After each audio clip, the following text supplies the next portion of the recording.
Elon wszystkim. Elon. Siema. Dajcie znać, jak nas widać, jak nas słychać, jak się macie, skąd klikacie. Jak nas słychać dobrze, wciśnijcie piąteczki. No i dzisiaj lecimy z tematem trochę podobnym do tego, co ostatnio. Jednak spróbujemy to rozebrać trochę w inny sposób. Oczywiście porozmawiamy tutaj też o tych nawykach, porozmawiamy o tym, co siedzi nam w głowie, porozmawiamy też o tym, jak ewentualnie możemy mieć na to wpływ i jak możemy też pewne rzeczy pozmieniać. No bo tak jak już ostatnio, tydzień temu rozmawialiśmy na temat tych wszystkich nawyków, paradygmatów, no to wszystko gdzieś siedzi mocno w naszej głowie i wywodzi się w sumie z pochodzenia, z naszego otoczenia, z tego, jak nas wyuczyli. No to dzisiaj spróbujemy to troszkę też tutaj omówić. No i oczywiście, jak skutecznie z tym walczyć. Michał jakiś zdziwiony. Ogólnie u Michała to widzicie, Michał już dotarł na miejsce, u niego jest godzina do przodu, to nie jest aż tak źle, także u niego jest 20. To nie to, co w Tajlandii, 6 godzin do przodu, druga w nocy, a o 19 zoomy. No tutaj jest w miarę git. Jeszcze ta godzina do przodu da się przeżyć. Ale i tak ostatnio coraz później chodzę spać, rozregulowałem się ostatnio. Czasami ta godzina potrafi mieć jakiś wpływ na to, wiesz, zmiana trochę inaczej, ten dzień, wcześniej wstajesz, szybciej dzień się chyba zaczyna tam trochę, szybciej się kończy, bo szybciej się robi ciemno, to różnie jest. Ogólnie też jeszcze dzięki za to, że niektóre osoby z Was, które tu nas oglądają, były we Wrocławiu na Cryptosphere. Fajnie było pogadać, dość sporo osób było, które nas ogląda, ale niekoniecznie odzywa się w komentarzach, także zachęcam do tego, by jednak jakąś dyskusję w komentarzach zawsze tutaj prowadzić, no bo to raz, pomaga nam widzieć, co wy tak naprawdę chcecie, czy co oczekujecie, czy na jakie tematy możemy się tutaj wypowiadać lub odnosić, no i oczywiście nam gdzieś tam podbija zasięgi, no i widzimy, że ktoś jednak nas ogląda. Dobra, lecimy z prezentacją. Skuteczność wymaga zmian. A jakich zmian, to zaraz się dowiecie z prezentacji. Dlaczego skuteczność wymaga zmian? Nie możemy oczekiwać różnych wyników, robiąc ciągle to samo. To także takie zawsze oklepane, nie? Często to jest powtarzane przez różnych motywatorów, no ale jak robisz cały czas to samo, to dlaczego oczekujesz, że wydarzy się coś innego w Twoim życiu? Także dzisiaj odkryjemy kluczowe nawyki, które mogą przyczynić się do zwiększenia naszej skuteczności w życiu. I często jest też tak, w sumie dzisiaj też taki post napisałem. Zobaczcie, mieliśmy Launchpada, nie? Launchpad na Bybit, można było tam brać udział w losowaniu, jak i w alokacji, która jest powiedzmy pewna, często jest mniejsza. No i mi udało się tam zebrać w sumie alokację za mantle, czyli tą pewną, plus udało się wygrać z drugiego konta Lizy na giełdzie Bybit właśnie losową alokację. No i koszt tego wszystkiego wyszło 7,50, a do zgarnięcia w sumie było $28, także $20 na czysto. Ja gdzieś tam napisałem na grupie, no i oczywiście nie spodziewałem się niczego innego po akurat tej grupie, no i wylew hejtu, znaczy wylew takiego, co z takimi centami zrobić, a po co w ogóle to robić, coś w ten deseń, wiecie? I teraz tak, jak pokazuję wyniki, które są niskie, no bo jednak $20 to nie jest dużo, ale jak procentowo zobaczysz, że zapłaciłeś za coś 7,50, a wyjmiesz 28, to, czyli masz $20, to jest 80 zł za parę kliknięć, a no to jak pokazuję małe wyniki, to jest takie haha, że to mało, że to bez sensu i nie wiadomo po co to w ogóle robić. A jak pokazujemy duże wyniki, to znów jest hejt, zazdrość, uderzanie i takie po prostu taka zawiść. Co z wami ludzie jest? Ja się zastanawiam, co z wami na tych social mediach jest. Ja się cieszę, że się otaczam ludźmi właśnie, którzy mają otwartą głowę, chcą się rozwijać No i przede wszystkim czerpią z tego, co my dajemy i czym my się dzielimy i zauważają tu wartość. No bo dla mnie to ja już nie wiem nawet, jak tych ludzi nazywać. Leń to jest takie bardzo miłe słowo, jeżeli chodzi o te właśnie akcje. Ja rozumiem, że ktoś może nie chcieć czegoś robić, no ale jak już nie zrobiłeś, nie chcesz tego robić, to na cholerę się w ogóle później odzywasz. Dlaczego innych ludzi zniechęcasz do tego, by podjęli jakąkolwiek akcję do działania? Także weź rozpęd i o ścianę. To tak jeszcze ode mnie na początek. Może Michał coś tu doda do tych właśnie, do tego zwrotu. Nie ma się co przejmować ludźmi. Ja nie wiem, czemu w ogóle podejmujesz ten temat. No No ja wiadomo, lubię. że zawsze będą gadać, a ty nie jesteś zupą pomidorową, żeby cię każdy lubił. No panie. Wiesz, Ale ja lubię im Tutaj- tak, wiesz. tutaj wpadnie te 20 baksów, za dużo się nie napracowałeś, bo to były w sumie 3 kliknięcia, jak dobrze liczę. Bo to było. No, Nie, 2 kliknięcia. No 3 i kliknięcia, sprzedaż. bo jeszcze trzeba było obrót zrobić na $50. No ale jak miałeś tokeny MNT, to wiesz, to 2 wtedy, nie? Mniejsza z tym. I teraz zobaczcie. Jeszcze dodając do tych zmian. Jeżeli wy będziecie myśleć, tak jak tamci, po co to robić, a komu to potrzebne, a w sumie bez sensu, no bo $20, to kurwa, w twoim życiu nigdy nic się nie zmieni. Ty nigdy nie możesz oczekiwać czegoś innego, póki nie spróbujesz.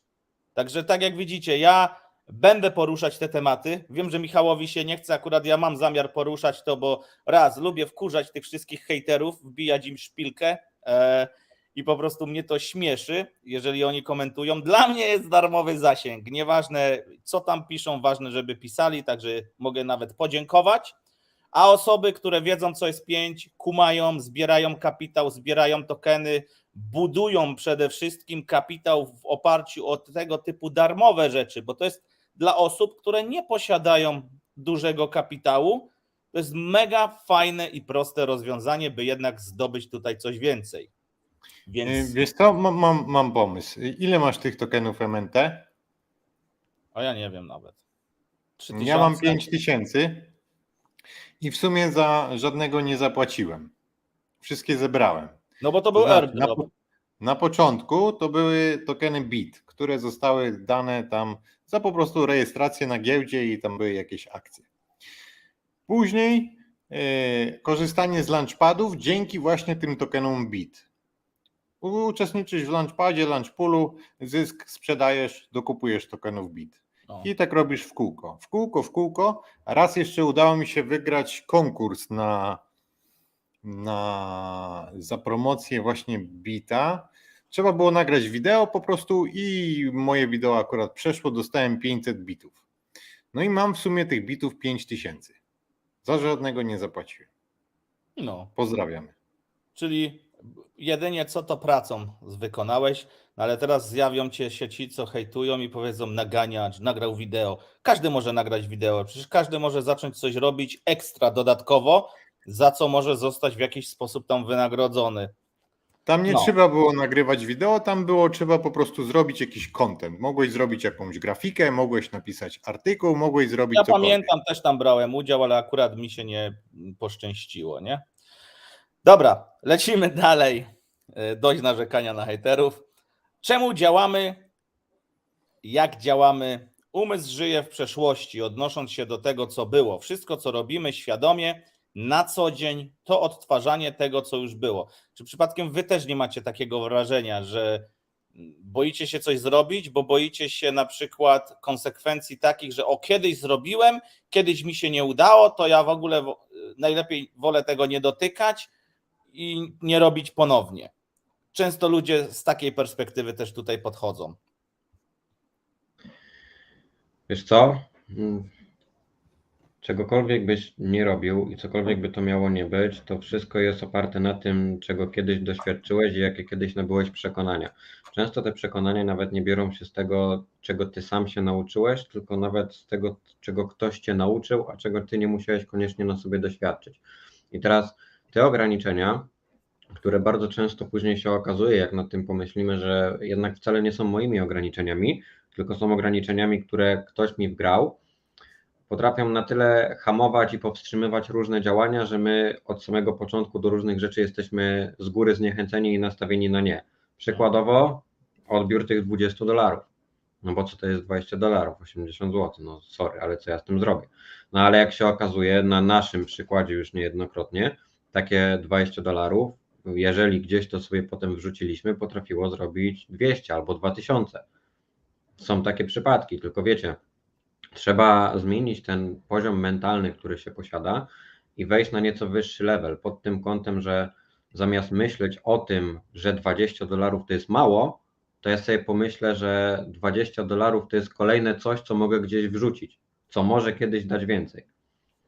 To są zmiany mentalne, które wymagają od nas tego, że my naprawdę musimy się postarać, pomimo tego, że te $20 jest tylko przykładem, bo tego jest masa innych rzeczy. Natomiast naprawdę musimy się postarać, żeby chcieć cokolwiek zmienić i zrozumieć. Bo nagle się okazuje, że w momencie, kiedy zaczynasz się zastanawiać nad tym, dlaczego podejmujesz takie, a nie inne działania w życiu na co dzień, to dochodzisz do wniosku, że w sumie to nie wzięło się znikąd, ale skoro tak robię, to może to nie do końca jest właściwe. Może to nie do końca zaprowadzi mnie do miejsca, w którym chcę być. I wtedy musisz rozkminić, co i w jaki sposób musisz zmienić.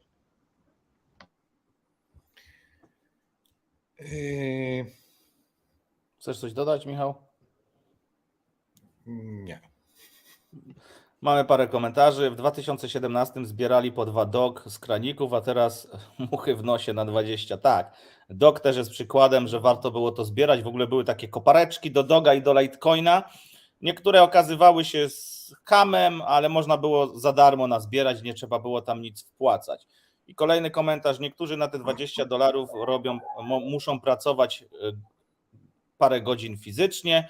Zgadzam się, szacunek do każdej wartości trzeba mieć, do każdego pieniądza, tym bardziej, że nawet jak ja już ludziom tłumaczę, że jak nie masz kapitału, musisz poświęcić trochę czasu. Nawet jak masz kapitał, to jeżeli masz chęci, nudzi ci się, to możesz ten czas też spożytkować i nazbierać sobie więcej. No i później są do tego różne narzędzia, sposoby, żeby ten kapitał pomnożyć.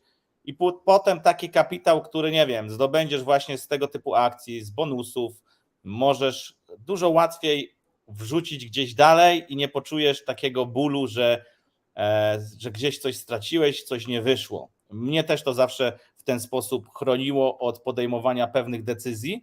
Oczywiście byłem skłonny, żeby z pewnymi rzeczami bardziej ryzykować, ale to też tylko dlatego, że mam też właśnie umiejętność pozyskiwania w sumie kapitału z niczego. Ja lubię tego typu akcje, rozumiem, że ktoś może tego nie lubić, ale ja też kiedyś byłem tak mocno leniwy, że mi się nie chciało pewnych rzeczy robić. I oczywiście, jeżeli widzisz wynik tej pracy, to chce ci się bardziej. Tylko że na samym początku zazwyczaj tego wyniku nie ma i trzeba robić dla samego robienia. I tak samo jest z nawykami, ze zmianami. Idziesz na siłownię, czy nie wiem, uczysz się jeździć na rowerze na długie dystanse, to nie zrobisz 100 km od razu, tylko musisz zrobić 10, 15, 20 i tak po kolei coraz więcej i to dopiero po którymś tam czasie, po jakimś czasie, który i tak upływa, przyniesie jakiś zamierzony efekt, który czasem, a nawet często jest w stanie samego ciebie zaskoczyć. No wiesz, ludzie tak do tego, oni się śmieją, bo to jest $20, nie? Bo tu musiałeś coś zrobić, a dostałeś tylko tyle. Wiadomo, że każdy by chciał wyciągnąć z tego 200 albo $2000, ale niestety w tej akcji uczestniczy więcej osób i musimy się podzielić. No. I żeby to miało sens, trzeba to po prostu robić dłużej. I tyle. Te $20 to jest taki X. Weź podwój tego X-a. A my właśnie zrobiliśmy 3X-y. No. Zawsze możemy wybrać stary system, który prowadzi cię do niespełnienia lub podjąć wyzwanie i przekroczyć granice swojego umysłu. Tak ładnie to brzmi, ale to nie jest takie proste do zrobienia. Po części oczywiście nawiązuje to do tego, że trzeba zacząć robić coś nowego, szukać nowych rozwiązań, otworzyć się na pewne nowe doświadczenia, które tak naprawdę przyniosą ci jakiś efekt. Ty możesz tego efektu nie znać. Teraz Michał podam Michała jako przykład. Michał mieszkał tyle i tyle lat w Norwegii, podjął decyzję, że wyjeżdża gdzieś tam na wieś, całkiem do innego kraju, gdzie nie zna kompletnie nikogo. Nie wie, co to mu przyniesie, ale z tego, co widzimy, zmusza to człowieka do działania, do zaczęcia ogarniania pewnych rzeczy, do ruszenia głową. I to jest takie rzucenie się trochę nawet nie trochę, tylko bardzo na głęboką wodę. Mimo że już wcześniej coś takiego przeżywaliśmy, zarówno ja i Michał, jednak zobaczcie, możesz wybrać to, że jest ci wygodnie i siedzisz na tyłku, nie robisz nic, ale nic nowego ci się w życiu nie przytrafi. A tutaj bardzo ciekawe doświadczenia. To samo z moją na przykład podróżą po Azji, gdy wrzucałem vlogi. Dzięki temu, że wrzucałem vlogi na mój kanał, oczywiście parę osób tam mówiło, że to nie jest content krypto, ale dzięki temu, że wrzuciłem, to poznałem przynajmniej z 10 lub 15 sensownych, fajnych osób właśnie dzięki tym vlogom, które się do mnie odezwały. I to jest taki przykład, że jeżeli zaczniesz robić coś poza schemat, który sobie nawet wypracowałeś sam i stworzyłeś pewne schematy, jeżeli zrobisz kilka szalonych rzeczy, które odbiegają od tego, to przyniesie ci całkiem inny rezultat, inne doświadczenia i zwróci uwagę innych ludzi. Tak przynajmniej to zadziałało w moim wypadku. Znaczy generalnie wiecie, Michał, chcesz coś powiedzieć? Mów. Generalnie wiecie, ludzie są przyzwyczajeni do tego, że im jest wygodnie, im jest dobrze i oni nie chcą podejmować wyzwania, bo każde nowe wyzwanie i każda nowa rzecz, której potencjalnie muszą się nauczyć, czy cokolwiek by nie chcieli osiągnąć, wiąże się z tym, że muszą poświęcić drogę, a ta droga wiąże się z tym, że na tej drodze będą różne przeszkody, różne problemy, będzie ból, będzie cierpienie i jakieś inne bzdury, które oni sobie wmawiają i które ich często powstrzymują. A prawda jest taka, że bez tych doświadczeń finalnie nie ma szans na to, żeby mieć w życiu to, co się chce mieć. Bo jasne, można żyć sobie wygodnie i unikać tego przysłowiowego cierpienia i mieć, nie wiem, proste życie, siedzieć w domu, byleby przeżyć, wiesz, od pierwszego do pierwszego, mieć spokój, względny spokój i nie musieć się za bardzo niczym przejmować, a można mieć ten czas, który poświęcisz na to, żeby rzeczywiście porzucić wiele rzeczy, które do tej pory miałeś wygrane, zmienić swoje paradygmaty, o których ostatnio rozmawialiśmy, przyzwyczaić się do zupełnie nowych rzeczy, nabywając nowe umiejętności i nowe skillsy, tylko po to, żeby zbudować swoją wartość jako osoby i żeby podnieść jakby swój poziom życia. A co za tym idzie, nie tylko twój poziom życia, ale też ludzi, którzy cię otaczają.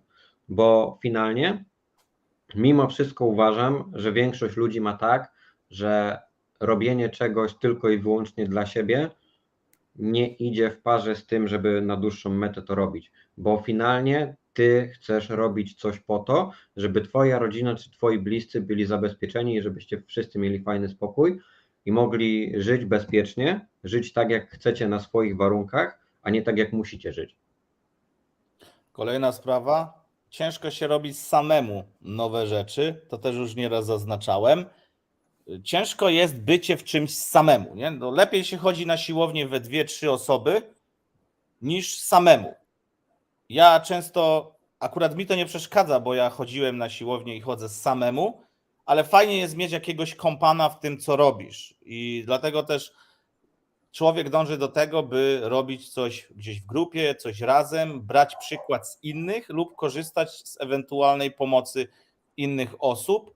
Tylko że tu też kolejna rzecz, trzeba nauczyć się przełamać takie coś w sobie, że boisz się o coś zapytać, albo że wiecie, ja nie zadam pytania, bo to głupie pytanie. No już nieraz powtarzam, nie ma głupich pytań, są tylko pytania, na które ludzie udzielają głupich odpowiedzi i zazwyczaj są to jakieś takie wyśmiewające i prześmiewcze odpowiedzi, a jeżeli tobie zależy na czymś, to musisz znaleźć takich ludzi lub takie grupy ludzi, gdzie oni ci sensownie odpowiedzą na każde pytanie, nieważne jakie to jest, czy to jest basic, czy to jest jakieś zaawansowane, no obojętnie. Michał, teraz ty chcesz coś powiedzieć, widzę. No, zmiany generalnie zawsze są trudne, bo tak jak przed chwilą powiedzieliśmy, ten umysł lubi wracać do tego, co już zna. No i ja w pewnym momencie stwierdziłem, że po prostu już mi jest za wygodnie, już mi jest za nudno, już znam wszystko od A do Z, już tutaj chyba raczej nic nie zrobię. Więc stwierdziłem, że trzeba po prostu się spakować i pojechać gdzieś indziej, gdzieś gdzie mi się będzie bardziej podobało. Może to będzie wyzwanie, ale nie ma takich rzeczy, z którymi byś sobie nie poradził. Prędzej czy później może to zająć trochę czasu. I no też się wzbraniałem przed tym chyba z rok. W sumie to szukałem jakiegoś konkretnego miejsca, a później się tam parę rzeczy wykrzaczyło, ale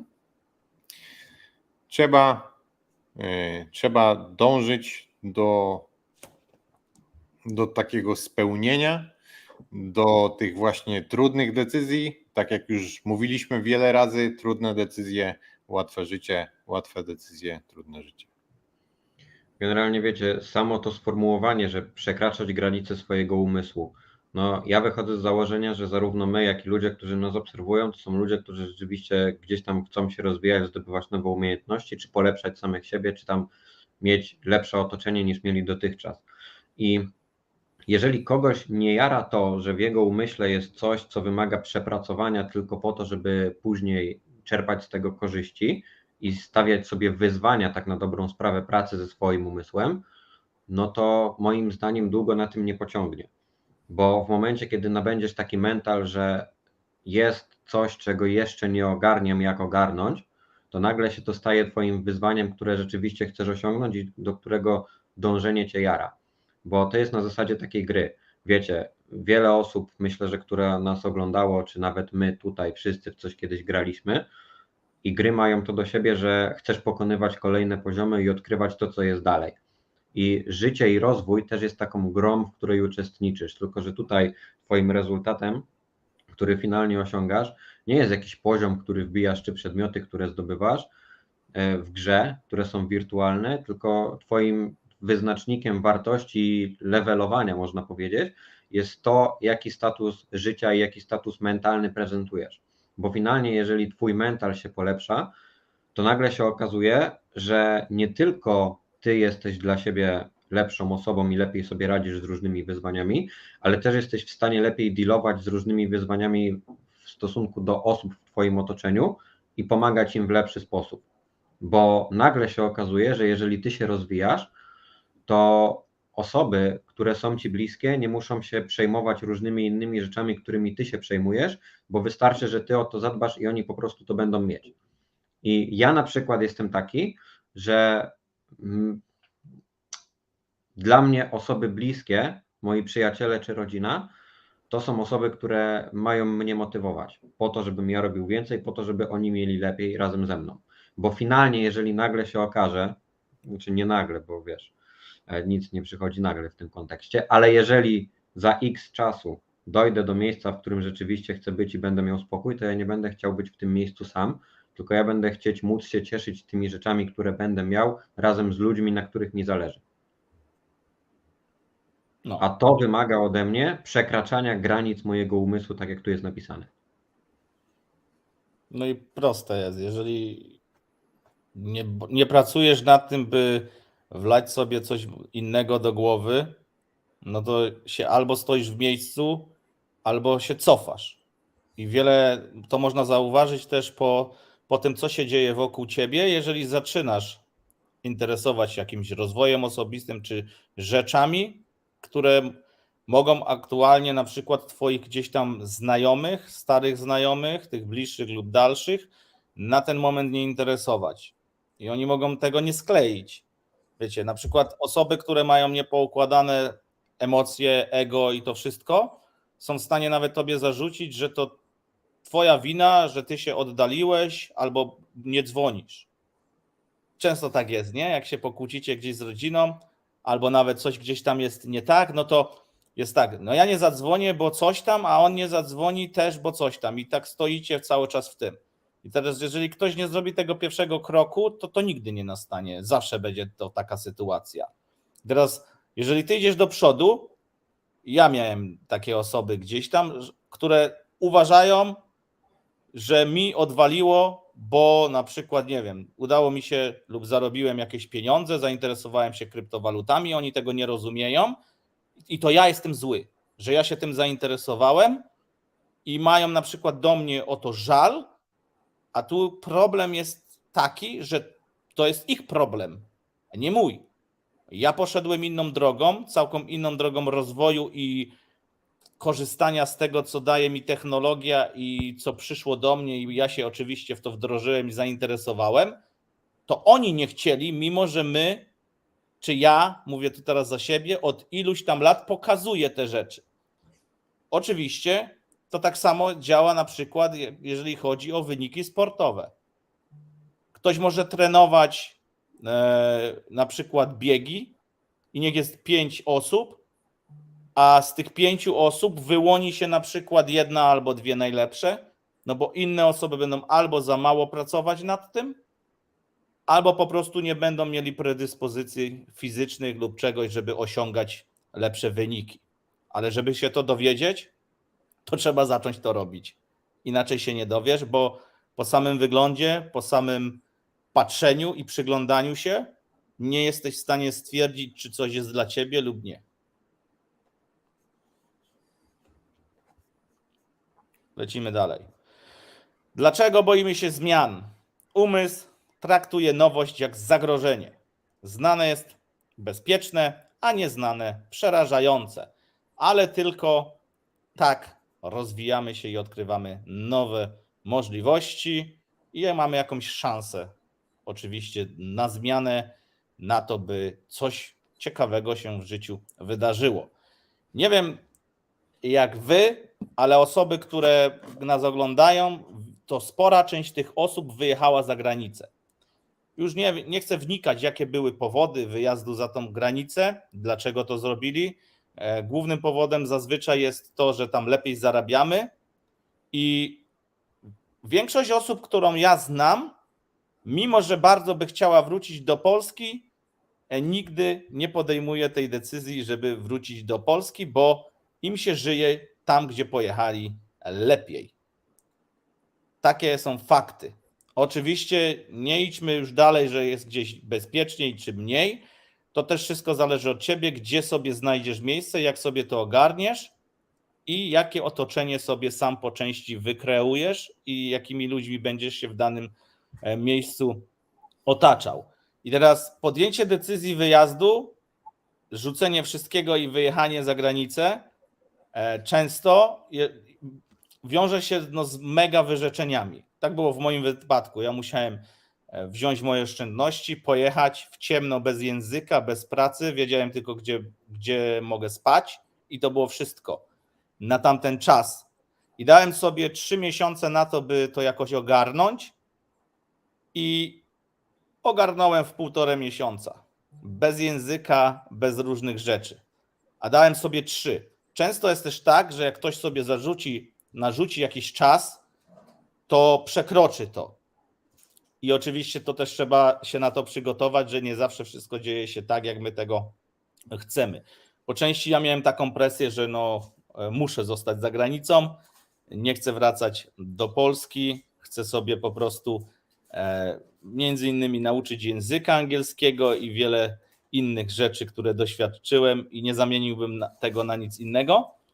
A było to na tamten czas dla mnie przerażające, trudne i tak jak tu widzicie, przerażające i trudne. Tak bym to ujął, że to niestety wiąże się z tym, że ciężko podjąć taką decyzję ludziom.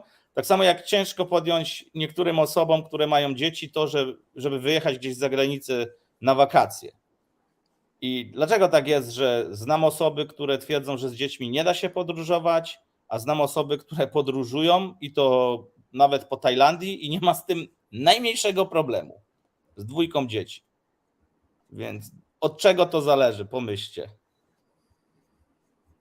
Nie wiem, ale to trochę dziwne, że z dziećmi nie da się. Znaczy, może to z takim małym niemowlakiem to oczywiście będzie gorzej, będzie ciężej, bo to wiadomo, trzeba tam przewijać, dokarmiać dość często, te dzieci się budzą w nocy i tak dalej. No to może być to problem, ale z jakimś takim większym to czemu by takiego dziecka nie zabrać? Ja pamiętam, że z rodzicami jeździłem, jak byłem bardzo mały i nie sprawiałem problemów. Czyli twoi rodzice po prostu są odważni, a inni to nie do końca. Może ja ułożony jestem. Nie no, różne są porównania w nawiązaniu właśnie do tego, no ale tak jak tu macie, te wszystkie nowe rzeczy głównie są traktowane jako coś, co się przerażasz, nie rozumiesz, to jest nowe, niezrozumiałe. Zagrożenie może w tym kontekście, że no, co jeśli mi nie wyjdzie, co jeśli mi się nie uda, co jeśli coś się wydarzy, to teoretycznie nie powinniśmy nawet z domu wychodzić, bo co jeśli wyjdziesz i coś się wydarzy i co wtedy? Największym ryzykiem jest chyba nie ryzykować. Podjęcie działania, skuteczność to nie tylko osiąganie celów, ale także ciągłe doskonalenie siebie, którą ścieżkę wybierasz. No właśnie i to jest to, o czym powiedziałem wcześniej, że jeżeli chce się rzeczywiście osiągać jakieś rzeczy, to w pewnym momencie przychodzi taka sytuacja, w której musisz powiedzieć starczy. Mam tego dość i muszę coś zmienić. Bez tej decyzji nagle się może okazać, że spędzisz kolejny rok, zastanawiając się później na koniec roku nad tym, na czym przeleciał ci ten rok przez palce. I czy przeleciał ci przez palce, czy na jakichś bzdetach innego rodzaju. Dlatego moim skromnym zdaniem to jest to samo, co mówił Mateusz na naszych live'ach i kto nie oglądał, to warto, żeby sobie do tych live'ów wrócił, bo tam naprawdę jest takie mięso, że ja pierdolę. Natomiast jeżeli chcemy mieć skuteczne działania, takie a nie inne, wymaga to od nas prób, a prób nie podejmuje się tylko i wyłącznie czytając o tym albo oglądając filmiki, jak coś zrobić, bo w momencie, kiedy idziecie na kurs prawa jazdy, przykładowo, to owszem, najpierw zapoznajecie się z teorią, bo tą teorię musicie zdać, ale później, zanim wyjedziecie na ulicę już sami, to musicie przejść szkolenie, gdzie kilkadziesiąt godzin jeździcie samochodem, później idziecie na egzamin, żeby zaliczyć tą jazdę samochodem i dopiero wtedy możecie sami jeździć. Z tym, że znając tą ścieżkę, że najpierw teoria, potem praktyka i potem wyniki końcowe, czyli ten egzamin i zdanie prawa jazdy, to samo się tyczy osiągania poszczególnych celów. Tam macie o tyle łatwiej, że macie przygotowany kurs, wiecie, czym on ma się skończyć, wiecie, co po kolei musicie zrobić, bo ktoś wam to ułożył, a tutaj ta różnica jest taka, że jeżeli wymyślicie sobie jakiś cel, to wy sami musicie zaplanować do niego drogę. Co więcej, ta droga musi być mocno kompatybilna z tym, jakim człowiekiem ty jesteś, czego ty chcesz, jakie cechy charakteru prezentujesz, jakie umiejętności posiadasz i co chcesz, a czego nie chcesz. Często nawet wymaga od ciebie robienia rzeczy, których tak na dobrą sprawę nie będziesz chciał. Natomiast o tym też już mówiliśmy, że do wszystkiego w życiu trzeba się zmusić. Nawet do tego, żeby sobie zrobić jedzenie, też się musisz zmusić. Możesz sobie mówić, że nie, bo głód mnie zmusza do tego, żebym poszedł do lodówki, ale przykładem jest Marek, że to wcale nie chodzi o głód i jego głodówka. Bo tak na dobrą sprawę, jeżeli masz coś, co cię powstrzymuje, to mega ciężko jest to zidentyfikować, bo nawet to lenistwo, o którym mówił Mateusz, ono nie bierze się z tego, że ty jesteś leniwy, tylko ono się bierze z tego, że czegoś się boisz. I tak jak Mateusz przykładowo mówi, często jest to strach przed sukcesem, przed tym, że mi wyjdzie. Natomiast ktoś sobie pomyśli, jak mam się bać tego, że mi wyjdzie i tego, że nie wiem, będę w kurwę bogatym milionerem. Z tym, że może nie do końca chodzi o to, że boisz się tego efektu końcowego, a boisz się drogi do tego efektu. Więc jeżeli pogodzisz się z tym, że jest droga, która musi cię doprowadzić do danego miejsca i ta droga wymaga od ciebie dużo pracy, dużo zmian, dużo wysiłku, to nagle się okazuje, że to jest przyjemne podążanie tą drogą. Bo finalnie na końcu, jak będziesz opowiadał o tym, co osiągnąłeś i komu, to nie będzie się liczyć, co ty masz, tylko jak do tego doszedłeś. I to właśnie z tej drogi będą te wszystkie historie po drodze, które będą najciekawsze do powiedzenia. No. Bo najpiękniejsze widoki są po drodze, a nie tam, dokąd zmierzamy. Chyba że jesteś bananowym dzieckiem i masz wszystko, co chcesz, tak. Akurat nikt z nas takim tutaj nie jest. Do wszystkiego dążymy sami. Na wszystko praktycznie zapracowaliśmy sami, więc no jest dokładnie tak, jak Kuba powiedział. Mnie też tak często ogranicza ludzi to, że wiecie, też już to nieraz było powtarzane, co inni powiedzą. A co ty się masz przejmować, co inni powiedzą? Czy zrobisz tak, to ktoś znajdzie się taki i powie ci, że to robisz źle albo nie powinieneś? Czy zrobisz siak, to będzie dokładnie ten sam efekt. Nie ma takiej osoby, która by zadowoliła wszystkie osoby, które ją otaczają. To jest to, co powiedział Michał, że nikt nie jest zupą pomidorową, żeby ją lubić. Akurat znam osoby, które nawet nie lubią zupy pomidorowej, więc jest tam jakiś po prostu wypadek od reguły. No ale tak to działa. Nie ma się co przejmować opinią innych. Jeżeli robisz coś dla siebie i nie wadzi to, nie uderza to w inne osoby negatywnie, to dlaczego masz tego nie robić? To, że te osoby czegoś nie rozumieją dzisiaj, to nie znaczy, że to jest złe. Tak jak jest ten obrazek, co para jedzie na osiołku, nie? I są 4 różne kombinacje. To jak jadą we dwoje na osiołku, no to ludzie mówią biedny osiołek, dojeżdżają go tam. Jak obok idą tego osiołka, no to co za debile, przecież mogliby jechać na osiołku. Jak laska jedzie na tym osiołku, to się znowu z tego gościa śmieją, że ten.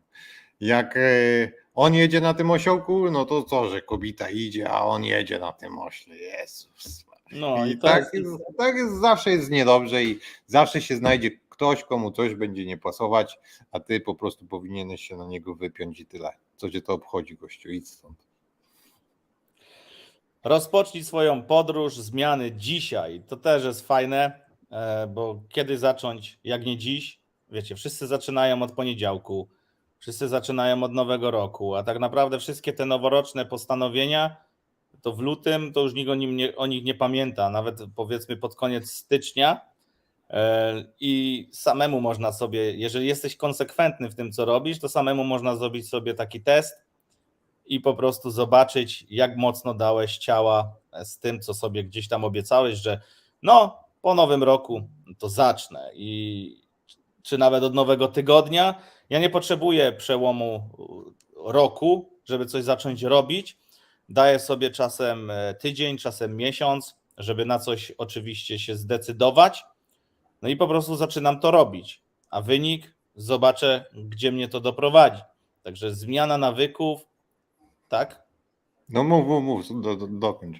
Zmiana nawyków zmienia życie, tak trochę tutaj jest napisane, bo jeżeli my zaczniemy nad tymi nawykami pracować i zastępować je czymś innym, to znów wracamy do początku tego naszego Zooma, że po prostu zaczynamy robić coś innego, teoretycznie te złe nawyki, jeżeli już je zlokalizujemy, zamieniamy na coś innego, no i wtedy może coś w życiu się wydarzy innego. Ważnym jest to, żeby tych nawyków nie zmieniać na gorsze. A czy coś jest gorsze, czy coś jest lepsze, to też już musicie sami nad tym po prostu popracować i zlokalizować, co tak naprawdę wam da, jaki wam da efekt zmiana pewnego nawyku, czy nawet toku myślenia. Bo zmiana zdania też nie jest zła. Jeżeli na przykład ktoś powie ci konkretne argumenty, abyś ty mógł to zdanie zmienić, to nie ma się przy tym, co ty często myślisz, błędnie sensu upierać. Tak bezsensownie, nie? Ja jak nie jestem pewny, kiedy mam zacząć działać, to po prostu sprawdzam, która jest godzina i robię. Marko, coś przycięło? Nie, komentarz czytam tutaj. Nadmienię, że tego osła niosą na barana wspólnie, a to nie widziałem tego wcześniej. Ale tutaj to jest odnośnik do tego, co jeszcze wcześniej napisał, że jak niosą osła, to są 3 osły. Haha, no dobra, teraz widzę.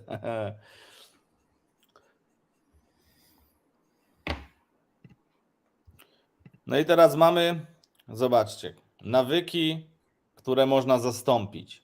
No i teraz sami możecie sobie stwierdzić. Ja nie chcę nikomu nic narzucać, tak? Czy coś jest dobre, czy nie, bo ktoś powie, że alkohol od czasu do czasu nie jest wcale zły, ale jeżeli walisz w kanał non-stop, to na pewno nie będzie miało to dobrego wpływu na twoje zdrowie, czy na relacje ze znajomymi. Także część takich nawyków, tutaj to jest może gwałtowne, alkohol można zamienić na wodę, Netflixa na czytanie lub na przykład na coś, co jest podobne lub nawet skrajnie inne. Ja akurat czytać nie lubię, wolę słuchać audiobooki. Czekanie na działanie to też jest takie, wiecie, no zawsze wszyscy czekają, aż coś się stanie i coś będzie tutaj miało jakiekolwiek miejsce, to lepiej jest działać, nawet małymi kroczkami, nawet tak, że no nie do końca jesteś pewny, czy robisz wszystko tak dobrze, jak powinno to wyglądać. Jeżeli będziesz działać, to na pewno dostaniesz feedback, że coś można zrobić lepiej lub coś można zrobić inaczej. I na pewno to jest lepsze niż niedziałanie wcale.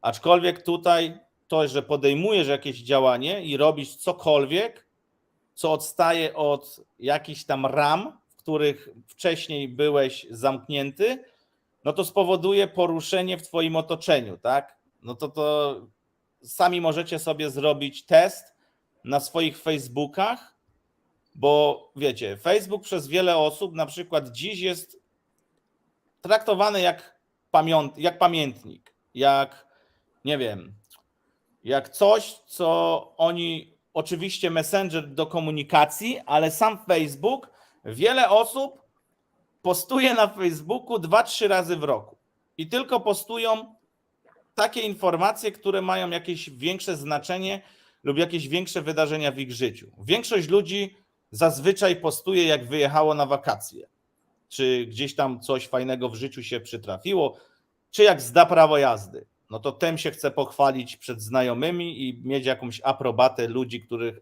obserwują, lajka, komentarz, te rzeczy. Ale jeżeli ty... Wzajemnie na święta jeszcze. Tak, święta i to wszystko, zdjęcie przy choince, także są takie rzeczy, które są popularne. Ja lubię robić to i to nie ze względu na to, by mieć komentarze, tylko dla mnie w dużej mierze Facebook jest zajebistym pamiętnikiem i przypominaczem tego, co wydarzało się w moim życiu. I ja nawet postuję kurs Bitcoina i co roku Facebook przypomina o tym, jaki ten kurs był w danym dniu. I wiecie, czy tam raz w tygodniu można wrzucić, czy coś, i wtedy po roku czasu widzisz, a widzisz jeszcze 2-3 lata wstecz. Jak już tak robisz systematycznie, no to tutaj możesz sobie zobaczyć.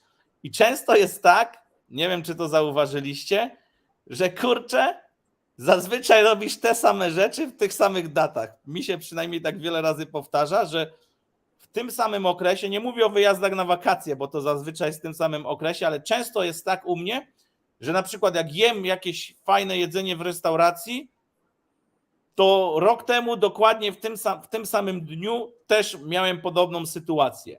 Mimo że ja takie rzeczy postuję często i dużo więcej niż inni. Dużo jesz.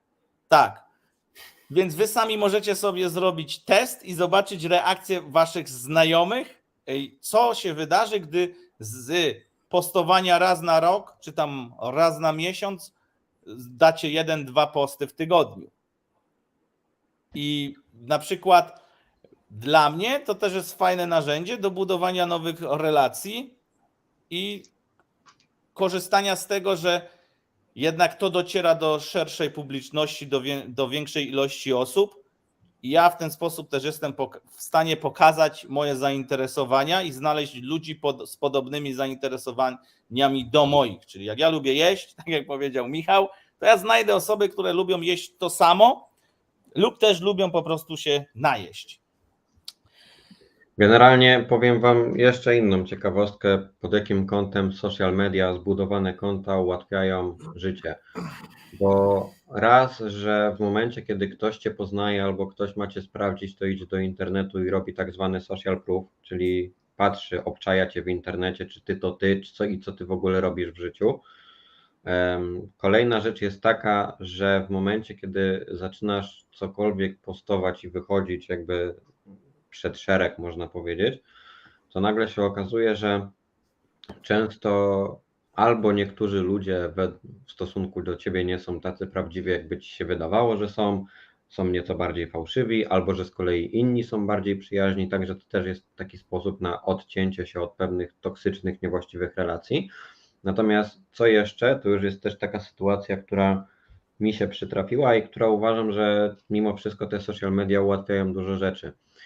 Była taka akcja, jak Patrzyś jeździł po Polsce ze swoim ostatnim programem, to miałem kupione wtedy bilety zarówno do Łodzi, jak i wcześniej jeszcze do Kielc na występ. No ale wyszło tak, że te bilety do Kielc w sumie mi się nie przydały i musiałem je tego samego dnia, kiedy był występ, sprzedać. Więc musiałem sobie ogarnąć wydarzenie w Kielcach, które było, na Facebooku je znaleźć, napisać, że mam na sprzedaż takie i takie bilety w pierwszym rzędzie i czekać, aż ktoś się odezwie. I rzeczywiście osoby się odezwały. No i wiesz, on się do mnie odezwał, nie wyślę biletów, dopóki nie dostanę przelewu na konto.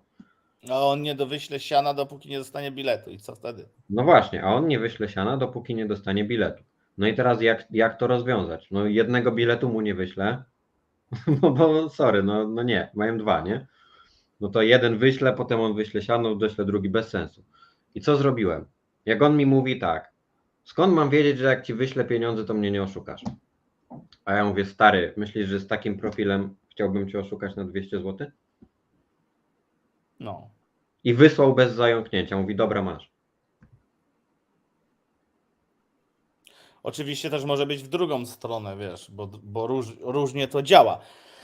No, Wiesz, ale nie fajny... mówię, są oszuści, na pewno No. by mogli to wykorzystać. Natomiast sam case, że social proof, ten, o którym mówiłem na początku, faktycznie przekłada się na to, że to się przydaje. Tutaj na przykład, już bez tych przykładów, które są na tym slajdzie, czy macie tak często, że na wakacje jeździcie ciągle w te same miejsce, bo lubicie jeździć ciągle w te same miejsce? Pewnie tak większość osób ma. No jak na przykład ktoś sobie upodoba Chorwację, to co roku na nią jeździ. Ja dzisiaj przeczytałem komentarz u mojego kolegi na Facebooku, że przynajmniej raz w roku jedź tam, gdzie jeszcze nie byłeś. Spróbuj jechać tam, gdzie jeszcze nie byłeś, żeby poznawać nowe rzeczy. Mi tutaj się już w ogóle klika, otwiera mi się wiele fajnych kontekstów, które mogę tu nawiązać właśnie do tego i rozwinąć. I wiele osób postuje na Facebooku, wiecie, różne rzeczy. I na przykład jak poobserwujecie mnie, Michała i Kuby, to w tych naszych postach, pomimo że tam naganiamy na różne rzeczy, często są pewne przemyślenia, które mają jakiś głębszy sens. Teraz też zależy od ciebie, na jakim poziomie w rozwoju osobistym ty jesteś, jak ty to zrozumiesz. Bo możesz to po prostu zeskrolować i się dłużej nad tym nie zastanowić, a możesz coś przeczytać, tak jak ja, ten post mojego kolegi i da ci to bardzo fajnie do myślenia. I w sumie jest to coś, co ty zacząłeś robić i zacząłeś już po części to poznawać.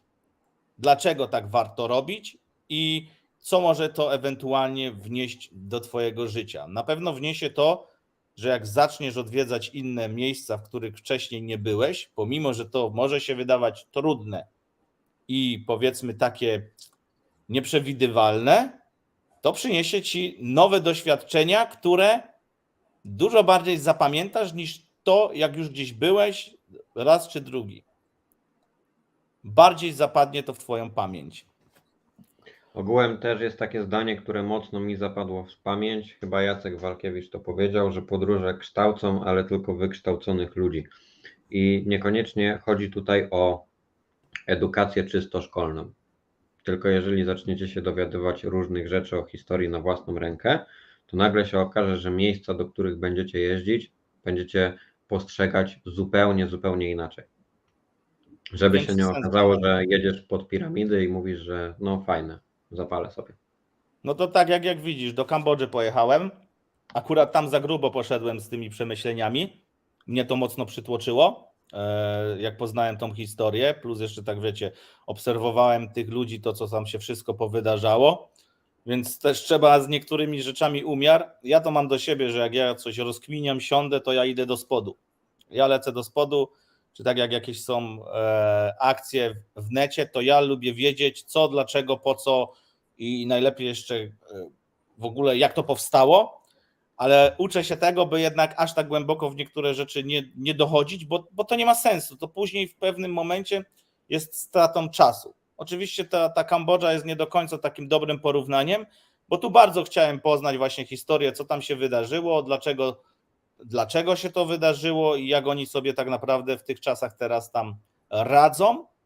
No i na przykład byłem teraz u znajomego w Łodzi, który też podróżował po Azji. No to bardzo fajnie się mi rozmawiało, bo on był na świeżo, wrócił też i bardzo fajnie się rozmawiało i osoby mają bardzo podobne wnioski po tym właśnie. I po prostu fajnie jest doświadczać. No nie wiem jak u was, ale ja lubię doświadczać nowych rzeczy, a kiedyś też miałem tak, że nie lubiłem. Ale co z tego, że ktoś pojedzie na przykład w nowe miejsce raz w roku, jeśli to jest hotel all excuse me i on nawet z tego hotelu nie wychodzi. No i jedzie na przykład 4 razy do roku do takiego hotelu, ale w tym hotelu ma wszystko, czego potrzebuje i w sumie to z niego nie wychodzi. I generalnie to nie musiałby jeździć nigdzie. Jakby ten hotel był u niego za blokiem, to on by się tam tylko przeszedł i by tam przesiedział 2 tygodnie i tyle, wakacje zrobione. No to ja tak nie umiem. Nie? Także To tak ja jak byłem na All Inclusive, czy tam All Excuse Me i no ja usiedziałbym w miejscu. Znaczy nie wiem, zależy to pewnie od człowieka i czego oczekujesz, ale ja prywatnie jestem taki, że ja nie usiedzę dłużej w miejscu. Ja po 3 dniach w jednym miejscu zaczynam się nudzić i chcę iść coś nowego. Jak byłem kiedyś właśnie gdzieś na All Inclusive, to co z tego, że miałem wszystko zapewnione w hotelu, jak ja rano z tego hotelu wyparowałem i pojechałem zwiedzać samochodem dalej. Wiele osób w ogóle boi się wziąć samochód, wyjść poza hotel. Są takie miejsca oczywiście, nie wiem, Turcja czy gdzieś, gdzie ciężko jest się poruszać. Ale jeżeli jest to gdzieś w Europie i jesteś w stanie ogarnąć na tyle Google'a i niektóre rzeczy, czy tam nawet grupy na Facebooku, zobaczcie, to też grupy na Facebooku. Z grup na Facebooku jesteś w stanie się wiele od ludzi dowiedzieć. Oczywiście tu też opinie są skrajnie różne, bo jednemu może się podobać, drugiemu nie, ale to też jest kopalnia wiedzy, gdzie ty na podstawie opinii ludzi, którzy już tam ewentualnie byli, jesteś w stanie wywnioskować, na co możesz się przygotować. I wy myślicie, że zanim ja pojechałem do Azji, to tak nie robiłem? Próbowałem się pewnych rzeczy dowiedzieć i niektóre rzeczy okazały się faktem, a niektóre rzeczy okazały się totalną bzdurą.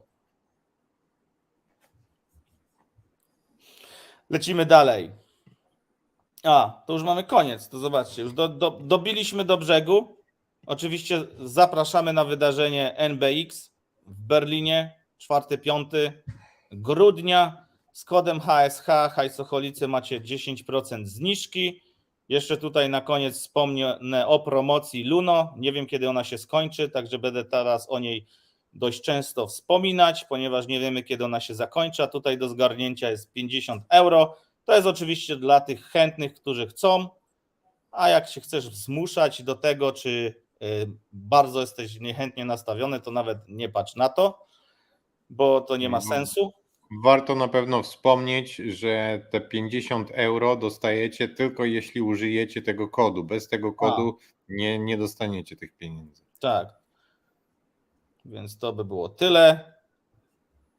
I w sumie możemy tutaj jeszcze komentarz wrzucić, bo widziałem, że tu jakieś wrzuciliśmy. Dzięki hajsoholikom zacząłem czytać książki przed snem. 20% oszczędności, 20% oszczędzać i inwestować. Wróciłem do nauki języka systematycznego oraz ćwiczeń, żeby trochę ruchu było dla zdrowia. No i ja wam też to powtarzam, że ogólnie my jako grupa nie chcemy się skupiać tylko i wyłącznie na hajsie i na tych rzeczach, tylko ja też mocno wychodzę z takiego założenia, że jeżeli jesteś zdrowy, masz wszystko poukładane zarówno fizycznie, jak i mentalnie, to dużo łatwiej jest później zarabiać pieniądze i ogarniać to wszystko. Jeżeli ty nie masz ogarniętych swoich emocji, swojej głowy i samego siebie, to tu nic nie zwojujesz. To wiecie, to tak jest jak z tymi hejterami. Przykre jest to, że oni tak naprawdę nie są złymi ludźmi. Oni nawet nie wiedzą o tym, że oni są dobrymi ludźmi, tylko żyją w jakiejś bańce informacyjnej, gdzie zamknęli się na pewne informacje, na pewne rozwiązania i upierają się przy tym, że to na przykład jest złe. Tylko że to, że z ich perspektywy coś jest złe, nie znaczy, że to też jest złe dla innych. Bo jeżeli ja wokół siebie mam minimum 500 czy 1000 osób, które twierdzą, że da się zarabiać na kryptowalutach, to jak mnie do tego przekonają 2-3 osoby, które mnie tam gdzieś hejtują, które mi mówią, że tu się nie da. Jeżeli ja Daj wiem, spokój, co że ty się da, zarabiasz? ale wiesz o co 20 chodzi. dolarów. I to jest tak, jak z tym osłem.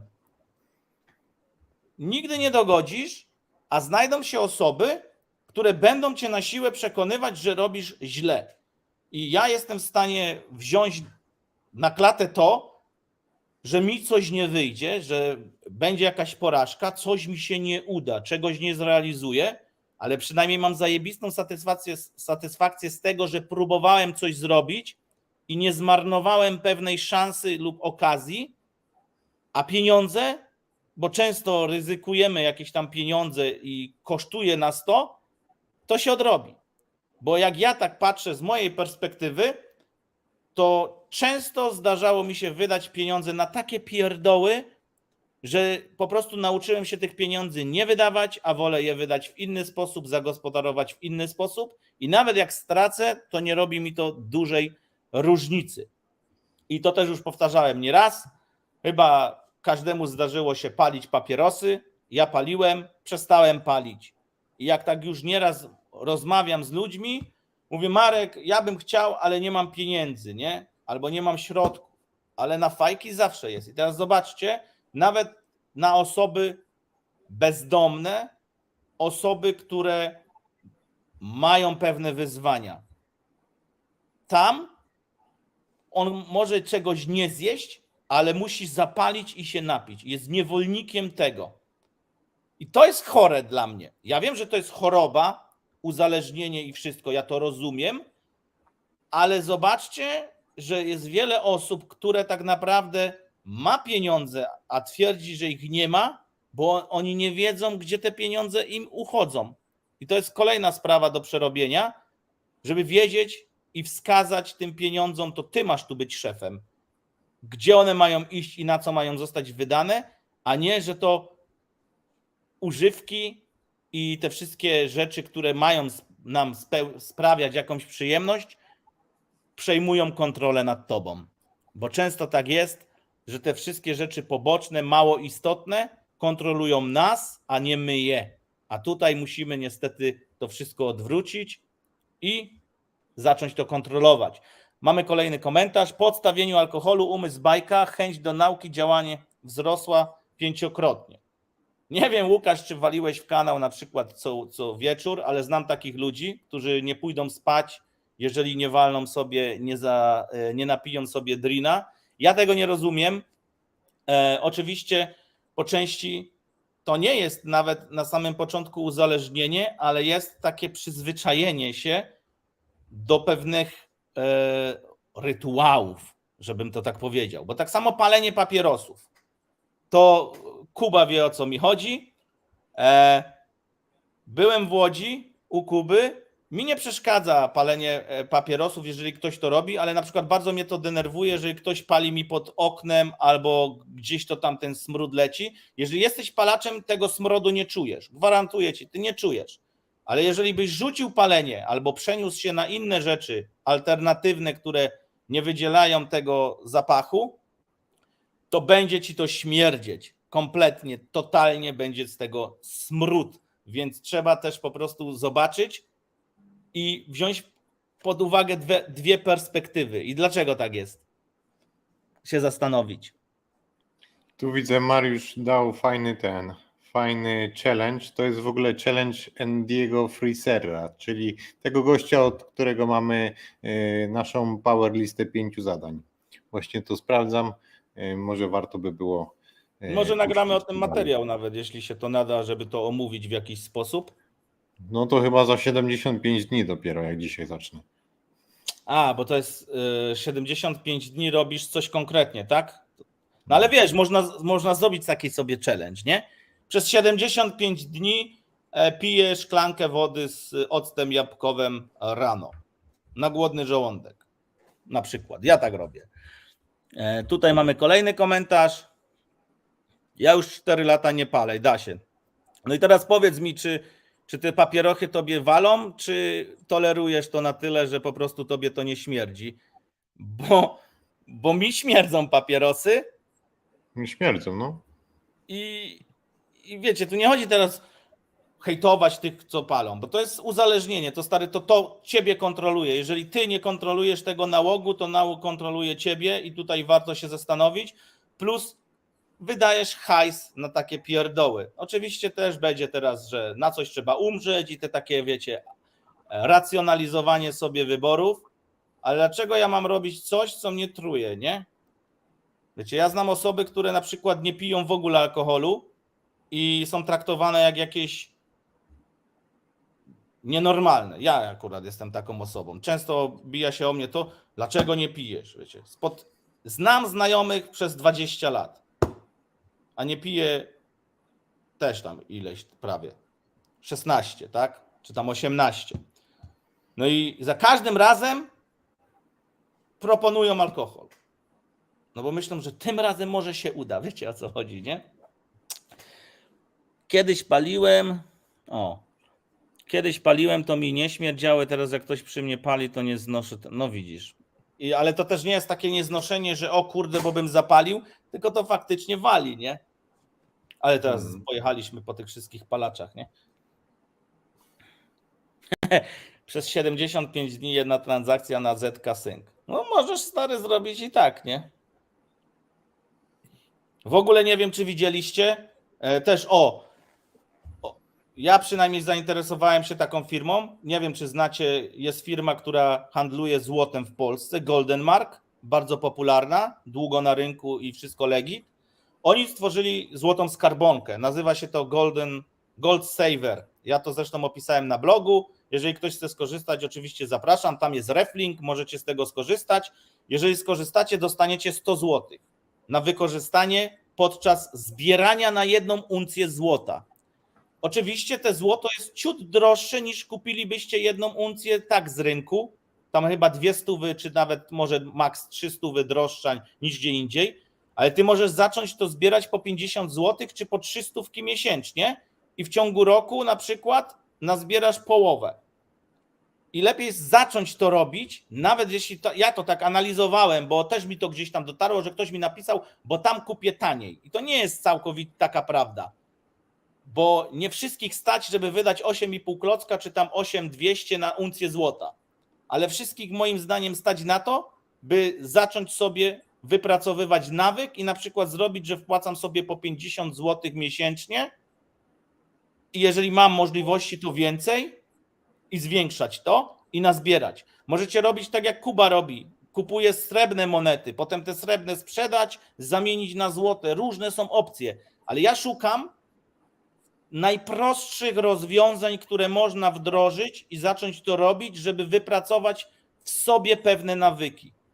I naprawdę rozmawiałem z setkami osób i najprostsza taktyka, którą też już Michał nieraz mówił, jest zakup kryptowalut DCA.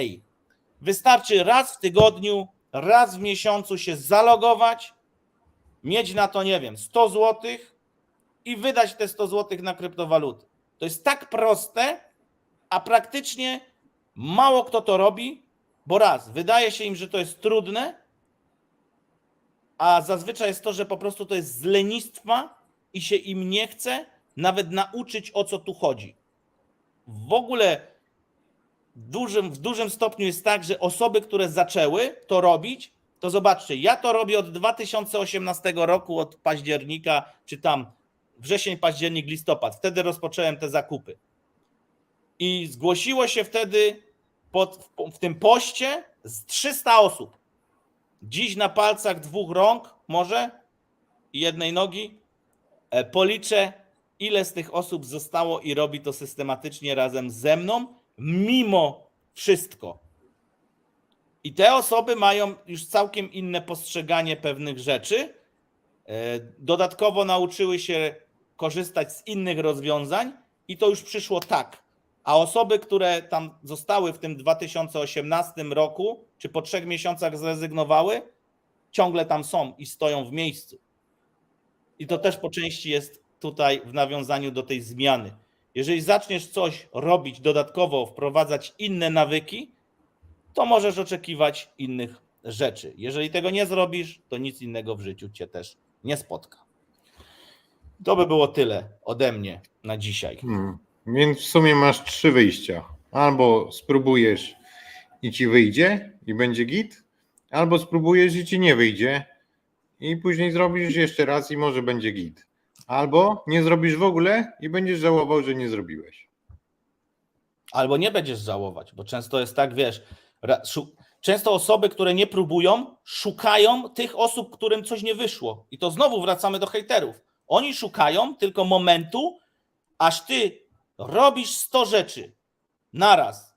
Na przykład w moim wypadku. I kurde, jedna ci nie wyjdzie, to oni nie zauważą tych 100 rzeczy, które ja zrobiłem dobrze, ale wytkną ci tą jedną, która ci nie wyszła, tą jedną porażkę i zaczną ją drążyć. Dlatego takich ludzi trzeba się odcinać, a ja to się jeszcze bawię w ten sposób, że się z nimi droczę, żeby po prostu, no mam z tego fan. No mówię, to jest takie dla mnie sadomasochistyczne zachowanie, że po prostu lubię czasem im dojebać. I to by było tyle. Dobra, kończymy. Kuba się uśmiał. Dziś nie było okazji założyć wirtualnej Czapeczki czapki. foliowej. Słucham? Czapki foliowej. Ale jeszcze będzie nie jedna na pewno. No, dokładnie. To nic, trzymajcie się, widzimy się za tydzień. Napiszcie w komentarzach, jak się podobało. No i stosunkowo udanego wieczoru. Trzymajcie się. Elo.